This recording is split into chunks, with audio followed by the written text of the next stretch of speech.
Corona virus महामारी और lockdown की वजह से दिल्ली, लखनऊ समेत देश भर में पिछले 159 दिनों बाद से बंद मेट्रो सेवा आज से शुरू हो गई।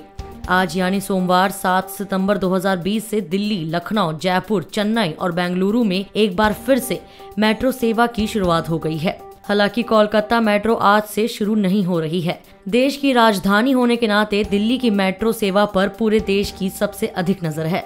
दिल्ली मेट्रो को भी चरणबद्ध तरीके से खोला जा रहा है। आज फिलहाल सिर्फ दिल्ली मेट्रो की येलो लाइन समयपुर बादली से हुड्डा सिटी सेंटर पर ही ट्रेनें दौड़ेंगी। दिल्ली मेट्रो का परिचालन 2 शिफ्ट में हो रहा है और यह 2 पाली में सुबह और शाम 4-4 घंटे के लिए चलेगी। चरणबद्ध तरीके से धीरे धीरे 12 सितंबर तक मेट्रो की सभी लाइनों पर परिचालन शुरू हो जाएगा। साथ ही परिचालन का समय भी बढ़ाया जाएगा। मेट्रो ने यात्रियों से अपील की है कि वह संक्रमण से बचने के लिए उठाए जा रहे कदमों का पालन करें। आज सुबह 7 बजे से मेट्रो की सेवा शुरू होगी। वास्तविक नियंत्रण रेखा एलएसी को लेकर भारत के सख्त और आक्रामक रुख अपनाने से चीन पर पीछे हटने का दबाव बढ़ रहा है।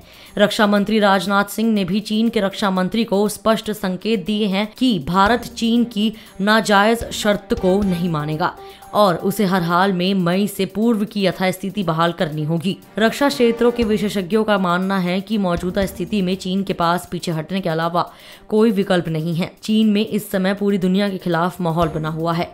यदि एलएसी पर हालात ज्यादा बिगड़े तो इसकी जिम्मेदारी भी स्वतः चीन पर ही जाएगी। चीन को मुंह तोड़ जवाब देने के लिए भारत तो तैयार है ही, विश्व समुदाय भी उसकी घेराबंदी के लिए तैयार है। विशेषज्ञों का मानना है कि चीन को यह बात स्पष्ट हो चुकी है कि इस समय वैश्विक माहौल उसके पक्ष में नहीं है। भारत ही नहीं, ताइवान जैसे अन्य पड़ोसी भी अब उस पर हावी होने लगे हैं। दूसरे, भारत को दबाव में लेने की जो कोशिश उसने की थी वह विफल हो गई है, क्योंकि भारत की सेना से लेकर विदेश मंत्रालय और राजनीतिक नेतृत्व तक आक्रामक रुख अख्तियार किया हुआ है।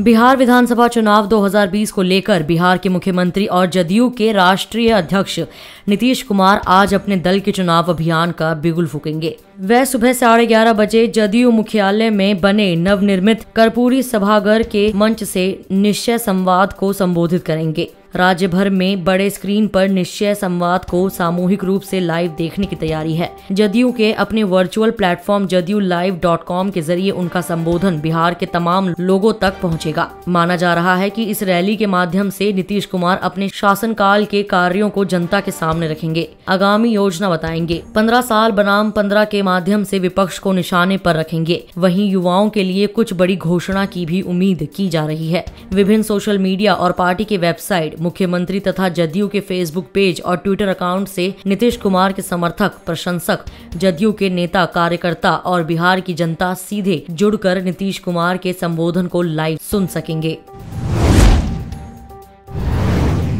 वैज्ञानिक एवं औद्योगिक अनुसंधान परिषद की दुर्गापुर स्थित प्रयोगशाला ने दुनिया का सबसे बड़ा सौर वृक्ष तैयार किया है। यह वृक्ष एक छोटे गांव की बिजली की बुनियादी आवश्यकताओं की पूर्ति करने में सक्षम है। वृक्ष की खूबी यह है कि आसमान में यदि बादल छाए हो तो भी यह ठप नहीं हो सकता है, बल्कि थोड़ी कम बिजली पैदा करता है। Central mechanical engineering research institute के वैज्ञानिकों ने अपनी आवासीय कॉलोनी में इस वृक्ष को स्थापित किया है। इस वृक्ष में 35 सौर पैनल लगे हैं, जिनकी क्षमता 11.5 किलोवाट पीक की है, यानी 40-46 यूनिट बिजली यह पैदा करता है। यदि बारिश का मौसम हो और धूप नहीं आ रही हो लेकिन वातावरण में गर्माहट हो तो भी यह सौर वृक्ष तकरीबन आधी क्षमता से काम करता है।